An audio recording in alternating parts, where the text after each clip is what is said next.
Hi, this is Allison Henderson, the Community Outreach Assistant with Muskego Way Forward. Today I'm talking with Claire Woodall-Vogg, the Executive Director of the Milwaukee Election Commission. We're going to be talking through a couple of the top questions people might have about the upcoming April 6th election. Hi, Claire, how are you?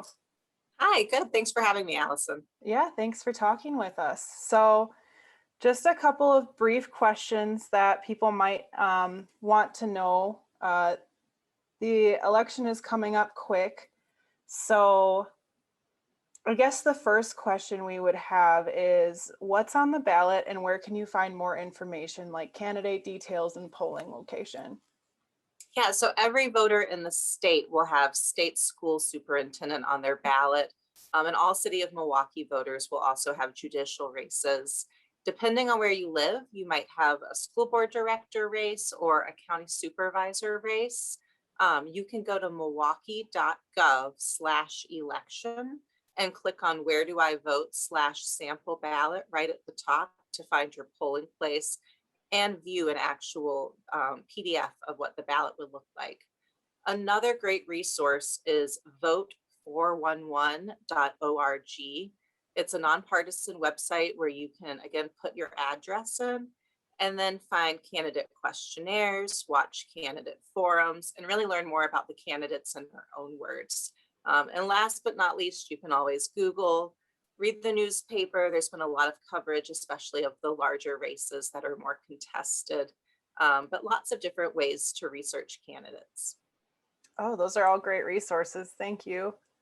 And the election is next week. So what would potential voters need to make sure they can vote?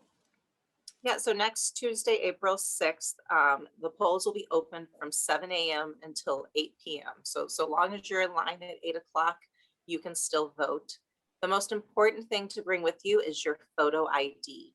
Wisconsin does require a photo ID to vote, so your Wisconsin driver's license, state ID, or a passport are the most common forms of photo ID.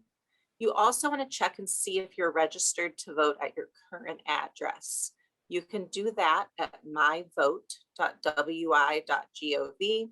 And if you need to update your address, you can do it on election day.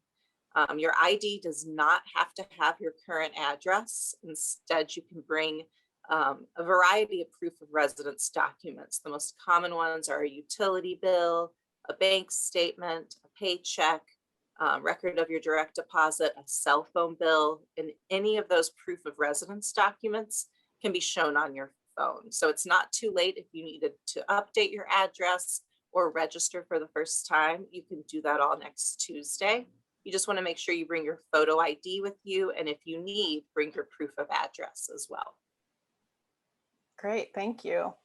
And then one last common question that comes up a lot is, do people have to be citizens to vote? And if someone is unable to vote, are there other ways in which they can participate in our elections? Definitely. So you do need to be a citizen, and you also need to be 18 years old on election day in order to vote.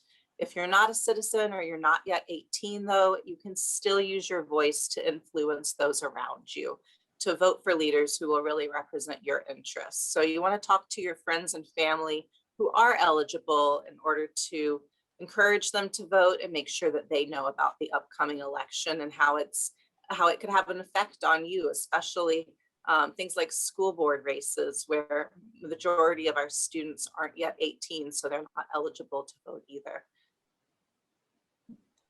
Wonderful. This has been really helpful, and I appreciate all of your input and the work you're doing with the elections.